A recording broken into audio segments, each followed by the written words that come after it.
Hello and welcome to another episode of Back to Black Ops, episode 2. And today I'm going to be talking about the Steam box. Now, if you haven't heard already, Valve, a company near and dear to my heart, which makes my favourite games like Team Fortress, Half-Life, Counter-Strike, Portal, Left 4 Dead, Ricochet, and my beloved favourite engine, Source Engine.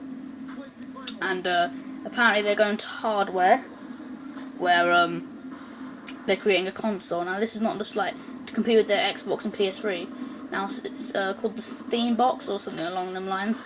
And obviously Steam, like 50 million users on PC. It dominates PC market for a download service, sort of like the Xbox Marketplace and PSN Store, but for PC. And I'm primary PC gamer, so that's why you probably know I know quite a bit of this.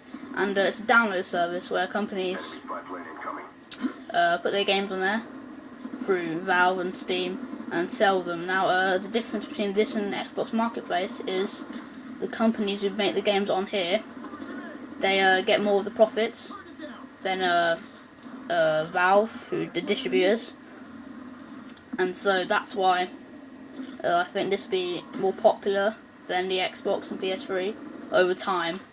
It'll either flop or thrive. Personally, I think it will thrive because 50 million users on Steam. A lot of these people who don't have good PCs will want to get this because they're still using Steam, cross-platform play, and Valve and everything. And so it probably won't be too much, but it's not like a physical console. Well, it's like a physical console, but it's not like the Xbox and PS3. It's gonna be sorry, I'm swallowing there. It's gonna be like a spec, sort of like Google's Android. It's a spec for what they're making, so they give like the hardware and then the company to meet up to that sort of standard, like Google for Android. And I see some people thinking that it's going to be like really weak, but it's meant to be able to run games like Battlefield 3 on I think max settings or around about that sort of. It's using an Intel core, and like it's the graphics card been made by Nvidia, so it's obviously not going to be very weak or anything like that. It's going to support DX11, I believe. So yeah, and games like Team Fortress and everything will be on there. I'm not sure about free-to-plays games, probably, because it's just like Steam but for like a console form. And it's gonna like, well, it's meant to be sort of the dominant idea of what, but then some people are saying it's not true because Valve don't make hardware. So why would they said they wouldn't want to go in hardware, but Gabe Newell, the owner of Valve Software, is basically saying they're using their new hardware they're producing. And so you've probably seen other YouTubers doing videos of this. Oh, this is funny. Just taking his care package. And I reckon this will be dominant head PC. I've said this before because the PC market will get this because of Steam, and people with weak PCs will get it, and people who are rich, I suppose, well, wealthy people will get this. I'm for one going to get this for sure. I mean, I love Steam, I use it every day, so why not get the console? And interestingly enough, there's going to be a controller for it. It will definitely support mouse and keyboard support, but there'll be some form of controller and made by Valve. I can't remember. They're not making themselves, well they are, but like they give them the spec and then they distribute to other companies, which will create the certain parts for it, and then all in all come together as the Steam box. I don't know if I'm gonna watch the rest of the gameplay, but the idea of this is that I think there'll be certain problems with this, is that people will see it as a console, the PC market, and then some will realise what it actually is, and it's not just that, it's new and revolutionary.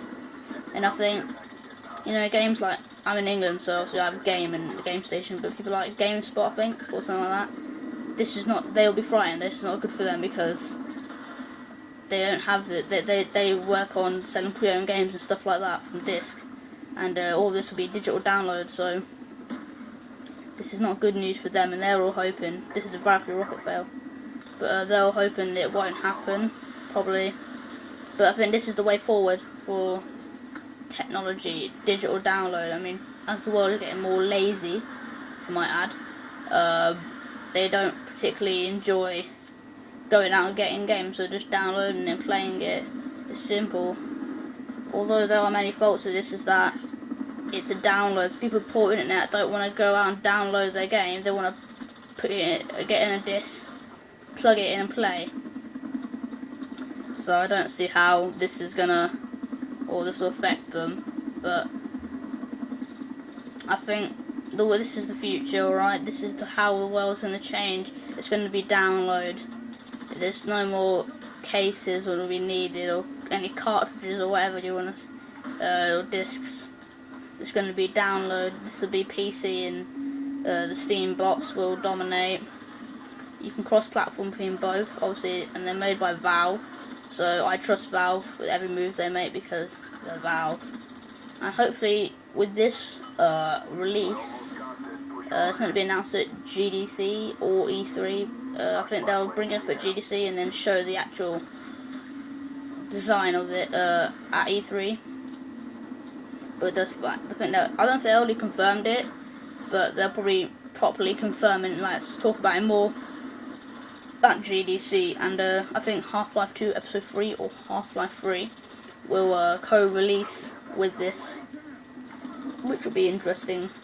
Hopefully, will be amazing too. And I think Valve will be the most dominant company in gaming history. In gaming, as they, I think they're working with Mac or something around that, maybe, because it's that's how they decided to go through it. So they work with Apple, maybe. So anyway, that's it.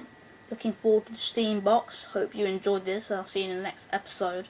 Don't forget to subscribe for more. And I'm Frozen By, and goodbye.